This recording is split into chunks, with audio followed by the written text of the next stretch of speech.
Good afternoon, and welcome to today's McGill News Alumni webcast featuring President Deep Saini, President and Vice-Chancellor of McGill University.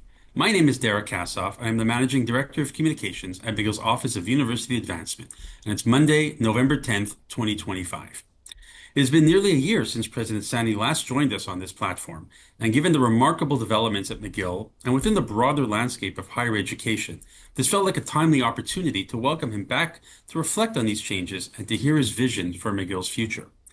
We will leave some time at the end for live questions from our audience. So if there's anything you would like to ask McGill's president, you can send your questions to us by email at aoc@mcgill.ca.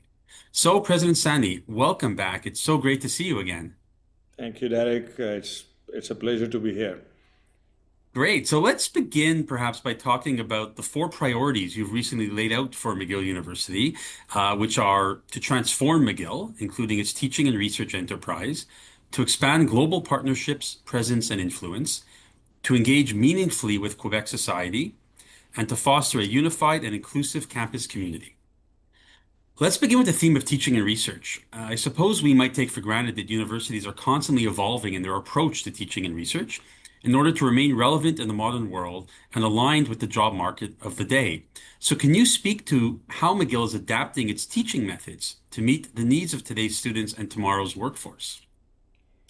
Yes, thanks, Derek. And you're absolutely right that universities do constantly evolve their teaching content and methodology. We do not use as much chalk on the board as we used to when I was a student, for example. So to be specific about your question, so let's look at what's the big thing that's happening right now in the society. Technology transformation is a huge thing, and so integrating technologies into our teaching methodology is a big thing that's underway at McGill. So particularly integration of AI into teaching and our flexible learning formats. How do we effectively use online learning tools, which have been honed tremendously during the pandemic, and that's one good thing that came out of the pandemic experience.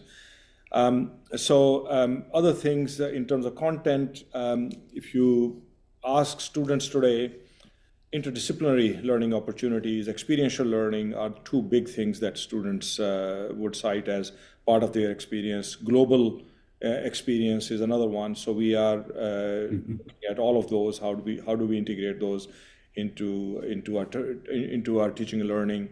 An example. Let me give you an example. Bachelor of Arts in Population and Global Health has recently been approved, and it's in the Faculty of Medicine and Health Sciences. It will be launched next fall. A defining feature of this program is a community-engaged learning model. So students are paired with local organizations such as health advisory groups, and they apply their classroom learning to practical problems, and that's how they bring the so-called real world into the classroom in their learning. And the last thing I would say is more integration of entrepreneurship learning into our teaching and learning. You're aware of McGill Engine, McGill Dobson Center, and so on. So a number of other platforms like that, which are very active in equipping students with skills, through workshops and networks to turn their ideas into innovations and into visible and viable businesses in our society. So that's all part of the transformation of teaching that is currently underway at McGill, and there's a lot more, but I'll stop there. Okay, wonderful. So let me ask you mentioned teaching. Let's talk a little bit about research for a minute. So what innovations in research are you most excited about at McGill right now? And what is McGill doing to support interdisciplinary research and collaboration across its faculties? All right, how much time you have? What am I excited about? Research at McGill. Heck, there's a lot going on at McGill that excites me. We are one of the most research-intensive universities in the world, so you can imagine the scale of research, how diverse it is, how extensive it is. So the list is long, but let me signal a couple of things. Like the most recent big development at McGill is the DNA to RNA program, or D2R research initiative, which was it didn't start with the latest investment, but the latest investment of $165 million from Canada First Research Excellence Fund really was the shot in the arm for this research, which has been going on at McGill for over 50 years. And this is one of the world-leading research initiatives at McGill, which is to develop revolutionary genomic-based RNA medicines for a whole variety of diseases and conditions. RNA therapies have actually the potential to target pretty much any disease, and particularly those, and that I'm excited about, that are the one that have been traditionally considered kind of undruggable research targets. So drugs can be developed today with these technologies that can attack diseases that were previously considered kind of immune to any interventions. And this is the ultimate aim, is to improve the health and quality of lives for many people in our societies. So other things, what is happening in research, integration of research into integration of AI into our research as a major research tool. And today, I mean, it's amazing how fast AI has become a fact of life for us. And it's actually today hard to imagine where a research area where AI is not integrated into as a very important, powerful tool into the research landscape. Yeah. So Okay. Yeah. I'm glad you mentioned the AI because I was going to ask you about how AI has impacted. I guess it's impacted everything we do at McGill, both teaching and research. Yeah. It's not. It's going to become. It has become a fact of life. I mean, you can't even search anything on Google without actually it's being driven by an AI co-pilot. You can switch it off, but you will be doing so to your disadvantage. And it just gives us an incredible tool in many ways. Not the least of them is that it has the potential to mine into massively large data sets and bring information to the front that that can be done in seconds, as against what at one point would have taken months to years to do. So it's an incredibly powerful tool. Yeah. Well, let me ask you this. The projects you've been talking about, the D2R, other initiatives, a lot of them obviously attract, government support from philanthropists. Why is McGill so able to attract, attention and funding for these research projects? What makes McGill so unique when it comes to spearheading these multidisciplinary research initiatives? Well, I think one thing at the heart of it is McGill's track record and history. So the RNA research didn't start at McGill today. It didn't start during the pandemic. It has, as I said, it has a history of over 50 years at McGill, and we were among the pioneers in this research. And so it's built on a long history of excellence in the field. And the second, the McGill's reputation gives us tremendous convening power, where we can bring partners from around the world to the table to work with us. And those two factors, and we don't go to funding agencies lightly. We go prepared, and I'd say well prepared. And this has been the case in cases like D2R, for example, where we've leveraged our history and we've leveraged our convening power to bring partners to the table and demonstrating to the funding agencies that if it can be done, there are very few better places than to do it than at McGill. Right. Makes sense. So one project that I know you're particularly excited about is the McGill Sustainability Park, which is now under construction on the former site of the Royal Victoria Hospital. So can you tell us a bit about what's taking shape on that site? And what will be there when the building opens its doors in, I believe it's 2029. And how will this project be a real game changer for McGill, for Quebec, and for research and teaching in the fields of sustainability and climate change? So thanks, Derek. You're referring to the project that was until recently called the New Vic project, which was the kind of placeholder for this project. And now we have given it a proper name, which aligns with what actually will happen there. It's the McGill Sustainability Park. It's a landmark 500,000 square foot reconstruction and repurposing of the old Royal Victoria Hospital site, or a significant part of it. Not the entire hospital, but a significant part of it. The heart of that hospital, as you look at it from the corner of Pine and Robert Bourassa, or what becomes University Street at this far north on the campus. So it's really across the street from the Neuro, if people want to imagine where it is, the old Royal Victoria Hospital's main entrance.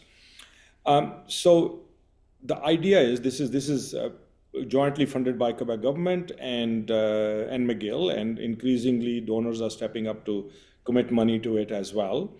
And it's a big project. It's probably, to my knowledge, it's the biggest single real estate project a university in Canadian history has ever undertaken. And it verges on quite close to $1 billion worth of investment.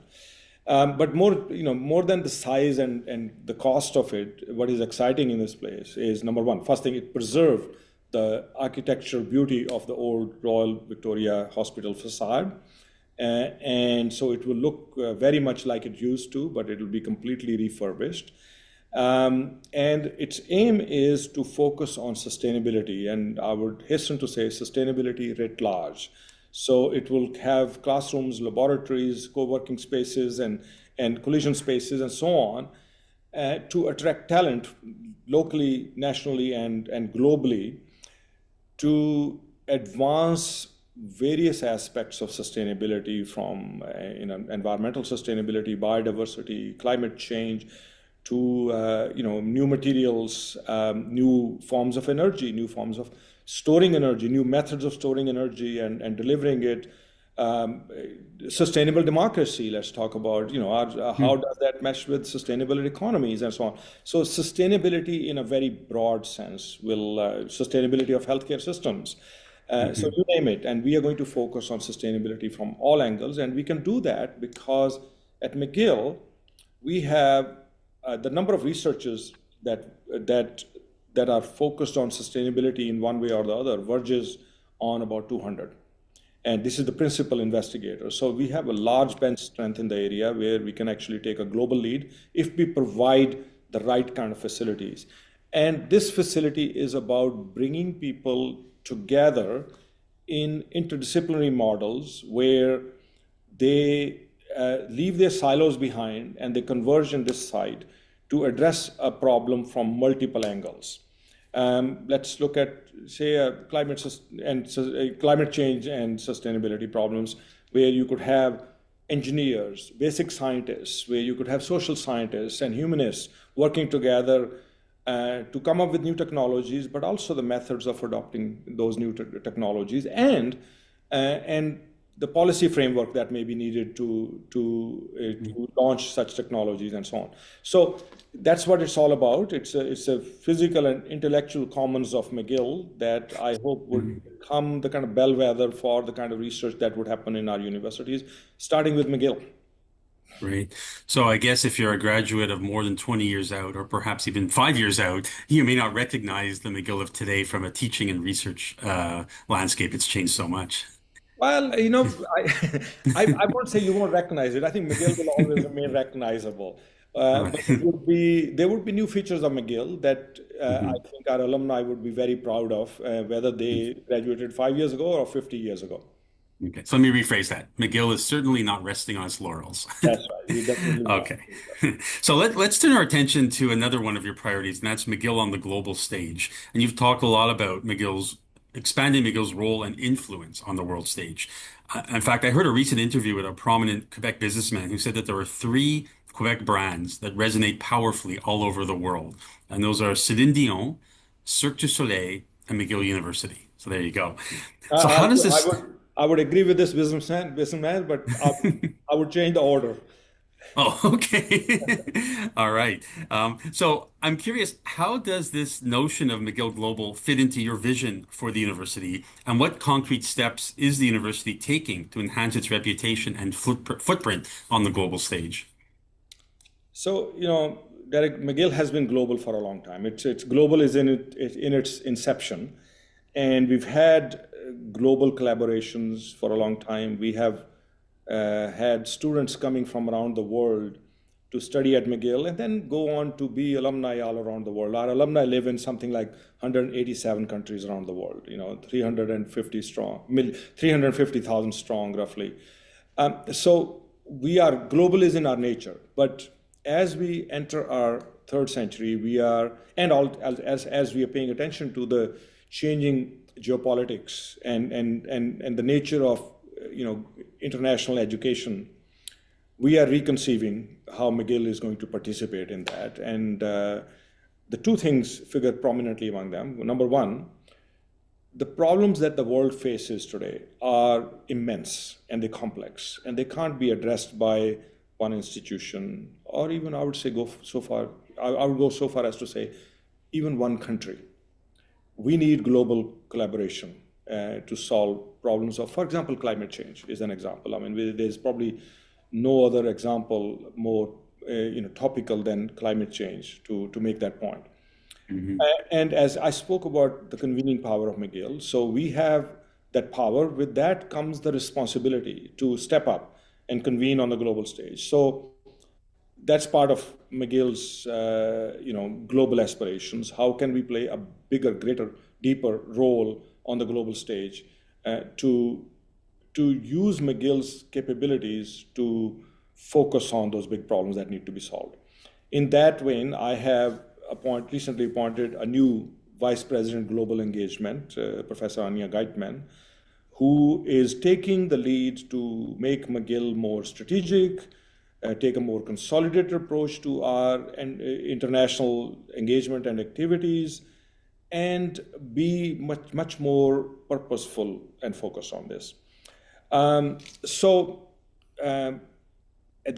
That involves fostering more and larger global research collaborations, but also exploring the possibility that while the world has been coming to Montreal to study at McGill, can we be strategic about making McGill available to the world in other forms, including potentially satellite activities elsewhere, so that the people who want to study at McGill or who want to partake of its high quality education can do so in different models than just simply having to come to Montreal. I'll give you an example. This is kind of like a baby step in that direction, but it's a good example. We've just recently launched a Master of Management in Finance in Luxembourg. It's emerging as Europe's key center in finance, and it's a degree that's been launched in collaboration with the Luxembourg government, their local chamber of commerce. So it is very much in line with our aspirations on the global stage, and we are today exploring other possibilities of that nature around the world.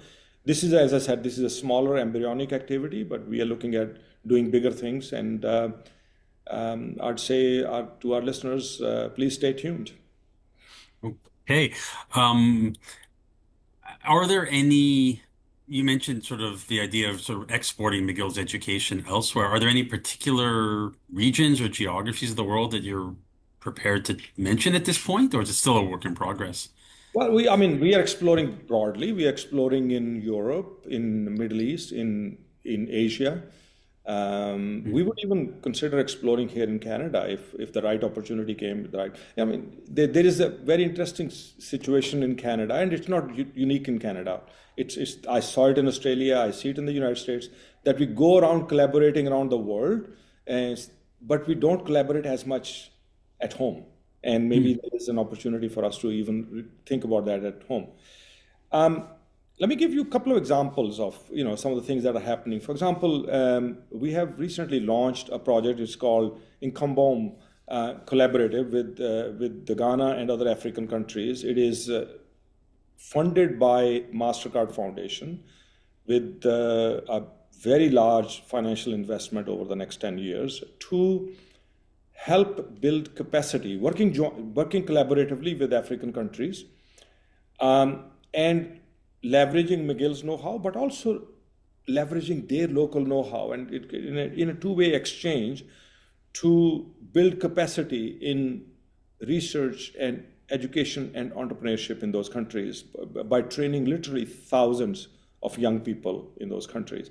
We had a week last week here where a large group of African scientists, entrepreneurs, community leaders, and administrators were here with us. And it was a phenomenal, activity here in Montreal. I've just come back from a trip to UAE and India, and we did many things there. And one of the ones that I really loved was an exhibition of medieval manuscripts that we launched in Abu Dhabi in the Royal Palace there, where I've been told that thousands of visitors have already gone to see this exhibition of rare manuscripts that have gone from McGill, from our collection of rare books, to Abu Dhabi, and are being now enjoyed and studied by the local population, and that this exhibition will travel the world. And it will eventually end up in Montreal as well. So I would like to see equal enthusiasm here in Montreal when it comes here. Wow. And again, those are great examples of foundations and governments choosing McGill, seeking out McGill to be their academic partner on these programs. Very interesting. Let me just bring things a little bit maybe closer to home. You've obviously talked a lot about engaging with Quebec society in a more purposeful, meaningful way as one of your four priorities. So on the question of McGill being a university deeply rooted in Quebec, how does the university, under your leadership, plan to deepen its relationship with Quebec society, and specifically with those Quebec communities beyond the city of Montreal? But Derek, you've heard me say many times the expression locally anchored and globally eminent, and that's what McGill is. And I mean, everything that we have built globally, our reputation on the international stage has been built on the platform of our presence here in Quebec for the last 200 years. The support we have received from Quebec society, including governments. I mean, we have our high and low points with the government, but over time, if you have to stay fair about it. If you look at how the McGill has been developed, it is the investment of Quebec and Quebecers that has built McGill into what it is today. And that's the core of it. And then, of course, we have received help and investment from around the world. That is the global part of it. Our alumni have gone around the world. They have remained very loyal to McGill. They love McGill, and they keep investing. So it behooves us to pay attention to our immediate environment here in Quebec and deepen our roots here. And some of the things we have done here, for example, our McGill's campus Outaouais, which is in Gatineau, we have a medical campus there where we provide medical education training, which is done entirely in French. And the intent is to train doctors in French in that region and to have them settle in that region where there is a dire shortage of family physicians. We are working on, it's early stages, working on plans to enhance our the potential of our McDonald campus, as well as the Galt Nature Reserve that we have, slightly east of Montreal, and many other things like of that nature. So we operate across the province our faculty of medicine operates across the province. Faculty of dentistry is very involved. Our Dobson Center is very involved. I mean, they have spawned investment of over $4.3 billion in companies that have been incubated through the Dobson Center. So that's a phenomenal contribution to Quebec, and we continue to deepen that engagement. Let me ask you maybe a more pointed follow-up question. In your view, what role can McGill play in promoting the vitality of the French language in Quebec, and how might it strengthen that role going forward? I know it's obviously been in the news quite a bit lately. Yeah. Well, I will begin by asking the opposite question. Let's say if McGill was a French university in Toronto or Vancouver, located in Toronto or Vancouver, would we deeply engage with the Anglophone environment around us or not? And I think when you answer that question honestly, the answer that comes out informs what McGill should be doing and is doing. We are an Anglophone university. That's our unique feature here in Quebec, and I think we bring enormous value to Quebec by being an Anglophone university. But we can take full advantage of that benefit for the Quebec society if we also engage deeply with the Francophone Quebec, with its language, with its culture. So I consider that as an important responsibility of McGill. And we had actually, we were poised to announce some very interesting programming aimed at that in October 2023, when we ended up in this very difficult phase with Quebec government, when they tried to impose some very unfair conditions on McGill and started cutting funding to McGill and so on. We've challenged that in the court, and we have won on 2 out of 3 counts, and that has created, I think, a better environment in which we can negotiate. But we are, we are a Quebec university that is largely funded by Quebec taxpayer, and we are very engaged with our government to find ways of turning that antagonism of the last couple of years into collaboration and serve Quebec society in ways that many other universities cannot serve. Mm-hmm. Well, maybe I'll ask you this final question to wrap up the last 2 themes that we talked about, which is how do you see McGill balancing its global ambitions with its local responsibilities in Quebec and Canada? And is there a tension between being deeply rooted locally and striving for a stronger global presence? Well, there is a potentially, if you look at only the surface, then one might see that there is a tension between the two. In my mind, there is no tension between the two. As I said, everything we have achieved on the global stage has been actually first and foremost spawned by the investments made here in Quebec. So we are a university that brings Quebec to the world and world to the Quebec. I would say there's no Canadian institution that is more connected with the world than McGill is, and we happen to be in Montreal here. And our presence in Montreal offers a unique character. It confers a unique character to McGill as being a globally eminent English university that is rooted in Quebec's Francophone culture and society.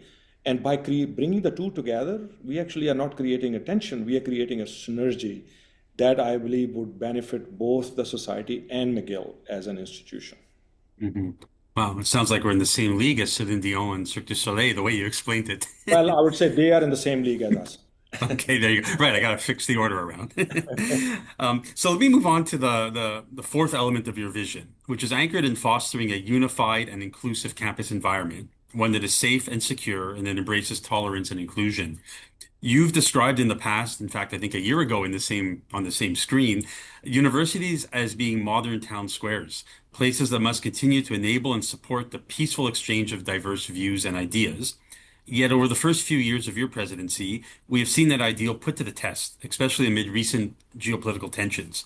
So can you share with us what the situation has been like on campus this semester, and how is McGill working to ensure that all students feel a sense of safety and belonging? Well, let me address the unity part first. As you can imagine, like in any family, McGill is a family. It's a very large family, 50,000 people on the campus here and another 350,000 connected with McGill through our alumni relations and stakeholder relations. So it's a big family. The families that are united behind a cause, they do well. When families begin to have their own feuds, they fall apart, they suffer, and nobody wins out of that. Last 2 years have been years of tension on our campus, and we need to fix that. We need to, with our unity, we can accomplish anything, and we have a lot to accomplish. Without that unity, I think everything else would falter. So it's a very important pillar of my priorities. But I want to hasten to explain what unity in my mind means. Unity doesn't mean that we should all conform to the same opinions or same perspectives or same ideas. No, it's not about that. It's not about creating a McGill where you have a bunch of people just following the line. It's about creating a cohesion of purpose through all that diversity of opinions and perspectives and ideas. So it's the finding that unity around the purpose, not a conformity around opinions. We actually value diversity of opinions because it's through that diversity that we make the right decisions and right choices. So, but that access to, our ability to exercise that choice depends on having the right conditions. So it means holding two truths at the same time. The first truth is that McGill's mission depends on free speech and open debate, and even uncomfortable, confronting debate at times. And we should have that on the campus, and we should not only have it, we should encourage that. But the second truth that goes with that is that that mission equally depends on, that's the mission to provide an open environment for debate and dialogue. That mission depends equally on fostering an environment that is inclusive and free of harassment, discrimination, and destructive activities. Everybody has to feel safe about participating in that conversation among divergent diversities on our campus. And that's what our unity is all about. Oh, all right. Well, very well said. Can you speak to any initiatives underway that will expand our community's capacity for open, respectful dialogue? Well, I think that one thing that's on the minds of a lot of people is that some of the illegal and offensive activity that has taken place on campus over the last 2 years, and we have to make sure that that is contained. So, with that aim in mind, we have appointed a new campus security officer after a very big, large search. A person who is highly accomplished in the field has been appointed, and he's taken charge in mid-September. Now, he's not only a security and policing expert. That is, in my view, that is almost secondary, because the best security is the security that you never have to use. That happens, becomes part of the culture of the institution. So he is actually an expert also in community building, in listening, and engaging and building consensus. So, and he's been active on the campus. And we had a test of that early in October, and I believe his leadership passed that test with flying colors, where we allowed a situation where there was a large protest on the campus, but first time in 2 years that protest did not lead to any major interruption of our academic activity. Actually, no interruption of academic activity or exams. There were large number of classes, all went on, and people's safety on the campus was assured.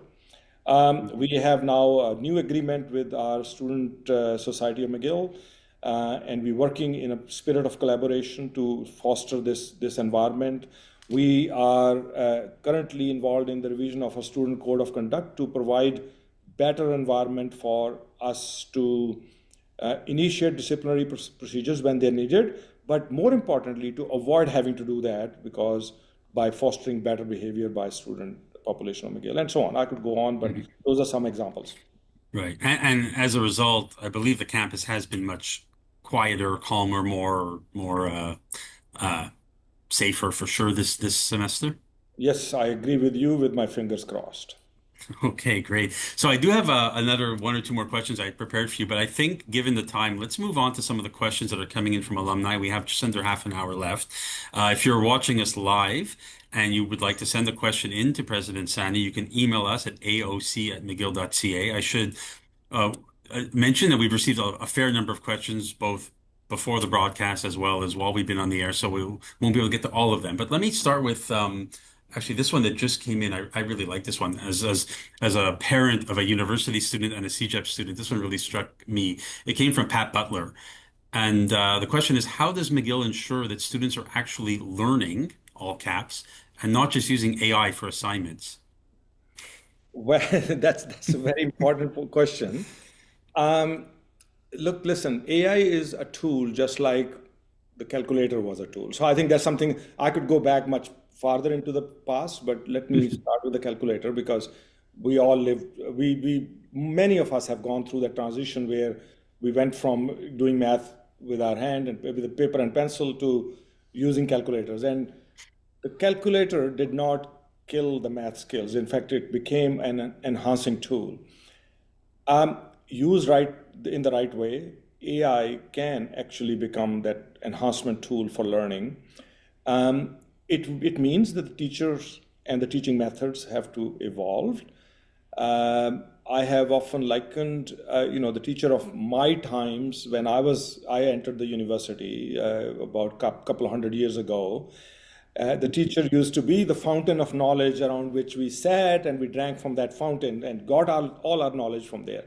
Today, students come already prepared with a whole bunch of knowledge in their heads that they have soaked in from various sources, social media, AI. I mean, all kinds of data is available on so many different platforms. They come with that data in their heads. The professor's role today has become, rather than that fountain of knowledge, it's become a moderator of that knowledge. The role of the professor, if I was in the classroom today, I would play the role of making sense of all the information that students come with to the classroom. And often a lot of the information that is in the heads of students or non-students, which has come from social media and elsewhere, is actually very faulty information. And the role of the professor now becomes to make sense of that. And I think AI used in the classroom in that way, in that sense, putting safeguards against plagiarism. And I mean, we remember AI, while AI allows you to write term papers, it also allows the professor to detect plagiarism and cheating. So we just have to stay one step ahead as educators to make sure that our task as educators is executed with full fidelity. Great. All right. Okay, so let's turn to this next question from Dane Solomon. Great to hear from Dane, who's, I believe, in California, last I checked. So he's asking, what is McGill doing in light of the huge federal funding cuts in research at many U.S. universities? How can McGill help fill this vacuum and take the mantle of leadership? Well, first thing let me start on the negative side, just to make sure that we all are rooted in realism. There is no way that Canada, all universities in Canada, are going to pick up the slack for all the funding cuts in the US. It will not happen. We just don't have the financial capacity as a country to. There is no country in the world that has the financial capacity to duplicate what US has done in research. And I, as a researcher, I mean, I'm a former researcher, but my mindset is still that of a researcher. I keep hoping and praying that United States will, with time, reassume its leadership as the most research active nation in the world, because the rest of us are very dependent on that partnership. That said, for now, if you have watched the latest federal budget, for example, our federal government has made significant investments into supporting research in Canada, into attracting talent from abroad into Canada. And we are very much partners with our government, and McGill, as one of the leading universities in Canada and abroad, will play our role, and we are fully poised. We are totally plugged in with what's going on, and we will attract our share of the funding, and we will invest ourselves what we can, and we are already doing that. Okay, great. Let me turn. We have actually, I should mention, we have received a fair number of questions about the campus climate, but I think you've addressed pretty much everything that's come in on that. So I'm not going to ask you any more questions on that unless there's something more specific somebody wants to write in about. So let's turn to this question from Elaine Vininsky in Ottawa. So she writes, now that the Quebec Superior Court has ruled against the province's attempt to raise tuition fees for out-of-province students, is registration approaching the levels of previous years? And I think it's not a closed deal yet with that, right? Yeah. So let me first shine some light on what actually happened. So we had challenged Quebec government on 3 counts on what they did with the additional tuition for out-of-province Canadian students, what they did with a clawback of some of the tuition we charged to the international students, and lastly, the imposition of obligation to teach level 5 French to 80% of our students from outside the province, and demonstrate success in that, in the absence of which they will claw back our basic operating funds from McGill. Now we challenged them on all of those, and we won on the first and the second, and the last one. We did not win on the clawback on international tuition, which is an ongoing thing with, we don't agree with the government, but that's an ongoing conversation with the government. So let me address the first two. What happened with the francisation initiative, that was ruled completely void by the court and with immediate effect. So we no longer have the obligation to achieve 80% level 5 French competency by our students. So that's been ruled illegal and it's off the table. I will come back to that in a second because there's something that we want to do on that one, which I believe aligns with our roots in Quebec. The second one is the differential tuition, increased tuition for out-of-province Canadian students. That has been ruled quasi out of order by the government, by the courts, but the government has been given 9 months to come back with better rationale in front of the court to prove that they had good reasons. But what the court question was that their reasons were not valid. Now, we are waiting for the government to do something by the end of February next year, which is when 9 months will be over. And based on what happens there, we will take the next steps. Until then, that differential tuition stays in force. So now let me come back to the francisation, the teaching of French. We were poised to announce a program, a McGill-funded program, to improve the French learning by our students as early as in October 2023, before the government imposed all the measures that actually sent all of that, our proposal, into a tailspin because we got into the strife with the government and we could not implement what we wanted to implement. We believe at McGill that as an English university rooted in a French society, it is actually a competitive advantage for us to offer better French competency to our students. And we were willing to do it back then in 2023. We are still willing to do it.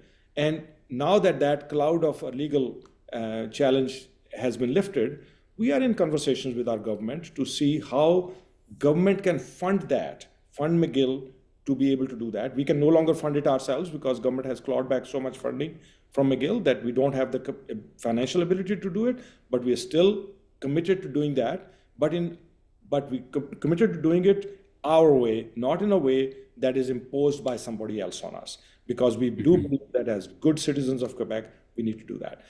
Now, that said, one last thing, that despite all of that, enrollment at McGill did not crumble. I'll give you a data for the most recent data that actually, let me just look at it on my laptop if I can find it. Yes, here it is. We have this year's enrollment stands at 40,421 students, which is a 1.5% increase over the last year. And last year's held steady over the previous year. Our enrollment from Quebec is up 5%. From non-resident Quebecs, from outside Quebec, but Canadian students, it's up by 2%. So actually, despite those differential fees, the enrollment from other provinces at McGill has gone up year over year. It went up last year, went up again this year. So overall, I think, and this is despite the fact that we did not tinker with our admission standards. The admission standards at McGill remain the same and will remain the same as before.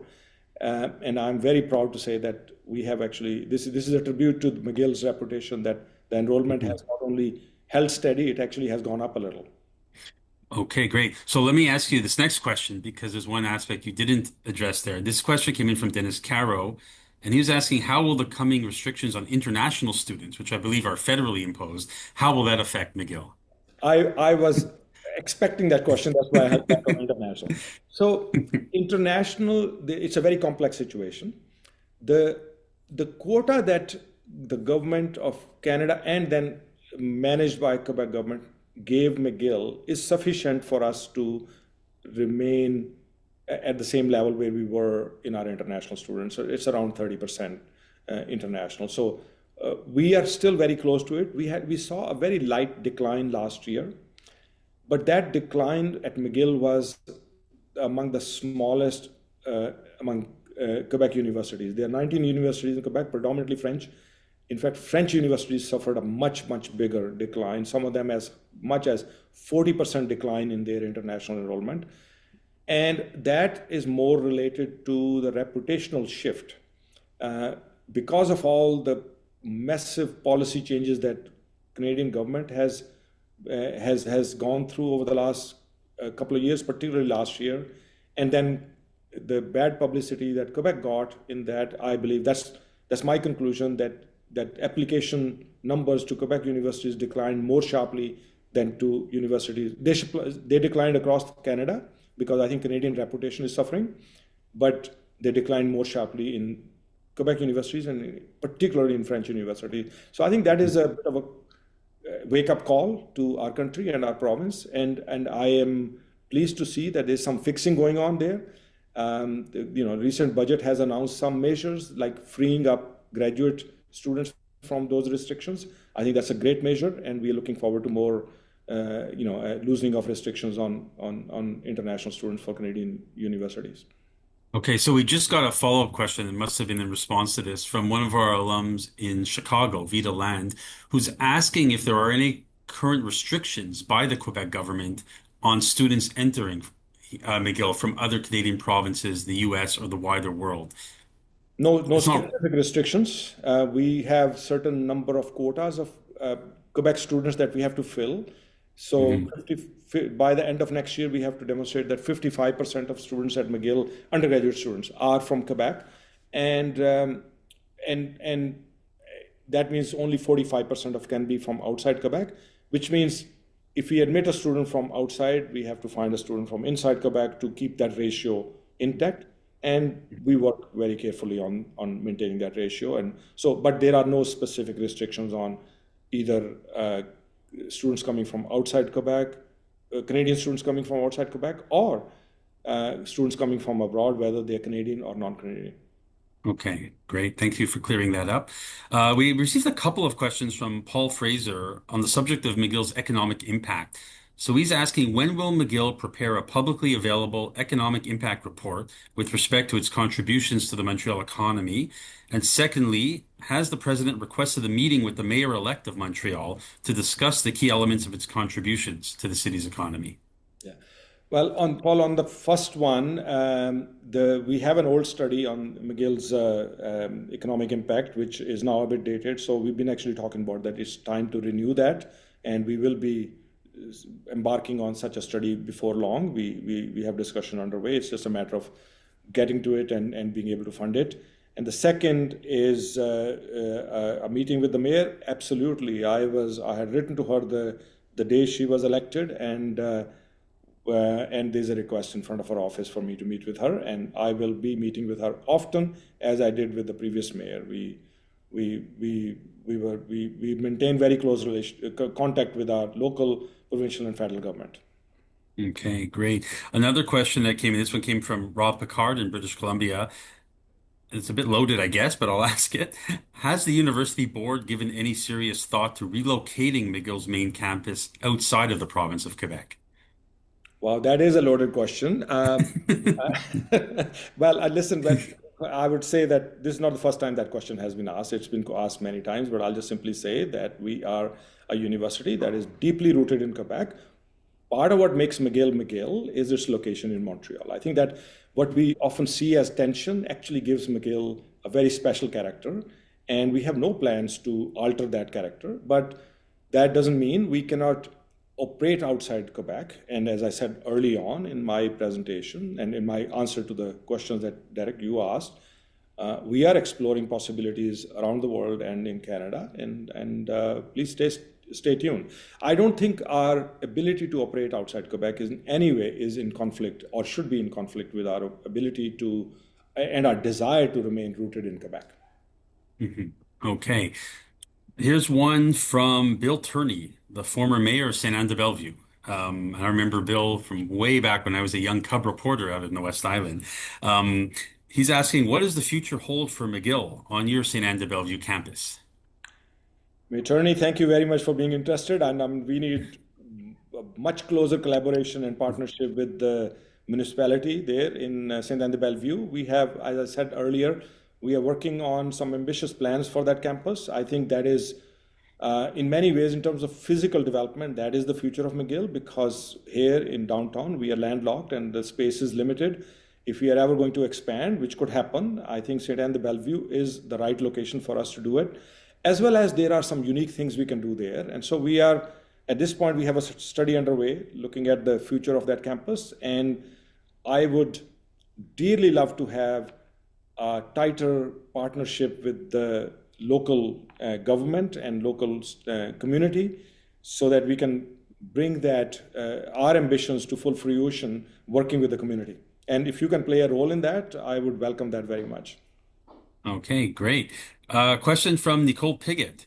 As the first president from an equity deserving group, what are you doing to increase diversity among the faculty at McGill?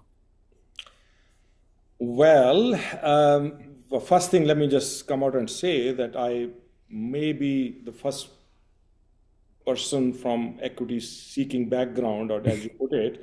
I don't view myself as that. I view myself simply as the president of McGill. And if I was any other color, race, religion, including if I was a white Anglo-Saxon man, my beliefs will still remain the same. And they are that EDI plays a central role in success of our institution. That has served McGill very well. And we've been on that path for a long time.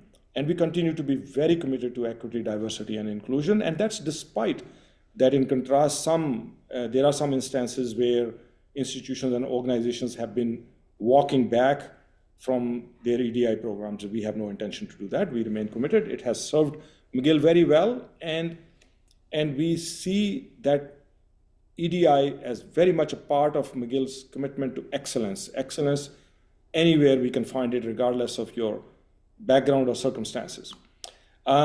We are committed to our 52 calls to action in the National Reconciliation Plan. We continue to make measurable progress on our EDI targets, and we do so by focusing on our recruitment practices, on our mentorship, and our long-term strategic hiring plans. I'll give you some examples of what has happened at McGill so far.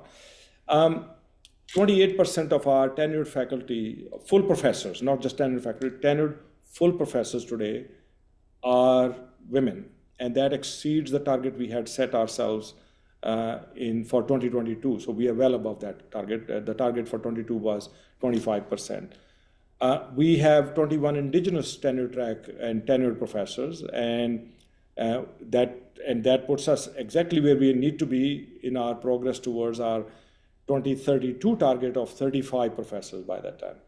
Among Black faculty, we have 42 Black tenure track and tenured professors today, which exceeds the 2025 target, which was 40, and is on track for our 2032 target of 85 faculty. And I could go on. So overall, the message is that McGill remains firmly committed to our EDI commitments, and that's not because I am from a certain background. It's because we all believe in it.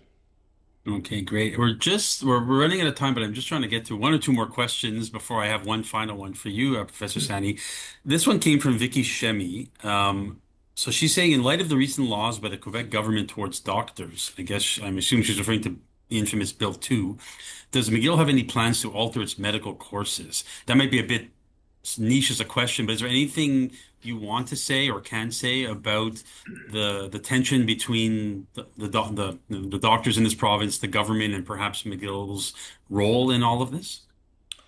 Well, I mean, this is a very difficult situation at this point for our society and for McGill. And there are parts of Bill 2 that touch McGill very directly. Now, it's a dispute between the government and the doctors, but McGill and other 3 universities that have medical schools in Quebec, Université Montréal, Sherbrooke, and Laval, we are all 4 of us are caught in the middle in certain areas, particularly when it comes to the teaching of medicine, teaching and learning of medicine, and medical research. Those are parts that touch us directly.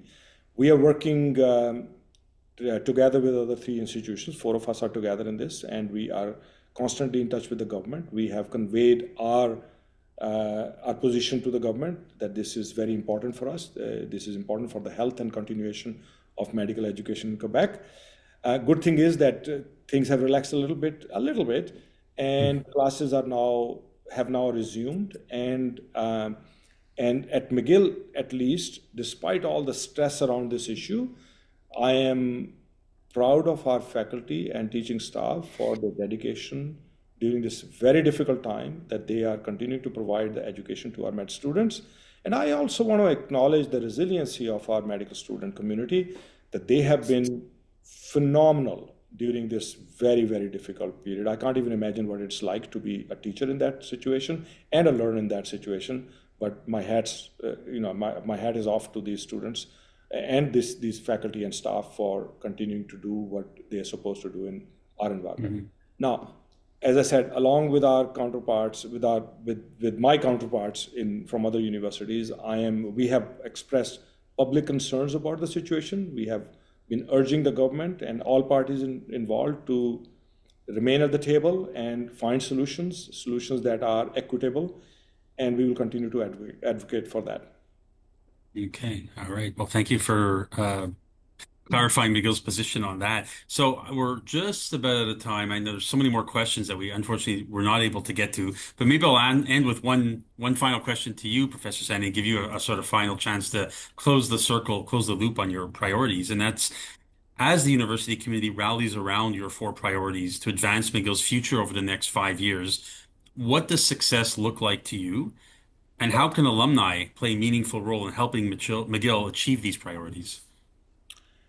The success will be when we, through this period, as we come out of this period through the four priorities, we are more nimble, more efficient, more effective university with a greater reputation on the global stage. And we have achieved so by being unified behind a purpose. We have developed deeper roots in Quebec as we have grown our influence around the world. So that's what success would look like. How can our alumni and our stakeholders be part of that? Well, they are already part of that. I'm so proud of McGill alumni and those who love McGill, that they've been with us throughout our past journey of 204 years, as they have opened their checkbooks for McGill, but not only that. They have opened their hearts for McGill. They have given time very liberally. They are ambassadors for McGill. They are our best champions, and they can, as long as they are with us and continue to be who they are for McGill and who they have been for McGill, I think we are in good shape. We together, there is no limit to where McGill can go. Wonderful. So those are wonderful words maybe to end this. And if I recall our conversation a year ago on the same platform, it feels like we're in a much better place, a much more optimistic, future-looking place than we were even 12 months ago. So great to hear that update and to know that the university is under such great hands and great leadership. So thank you, President Saini.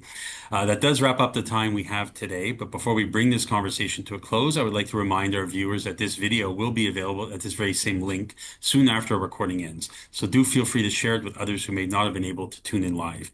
And I would, of course, like to extend my deepest gratitude to our special guest, McGill President and Vice-Chancellor Deep Saini, for joining me today and for sharing his vision and his plans for McGill in such an open and transparent way. And thank you, of course, as always, to our worldwide audience of McGill alumni and friends for tuning in today. Please continue to stay tuned to your McGill email and social media feeds for more updates on exciting online and in-person programming. And until then, please be well and stay safe. Thank you. Thank you very much, Derek, and thank you, everybody. All the best to you.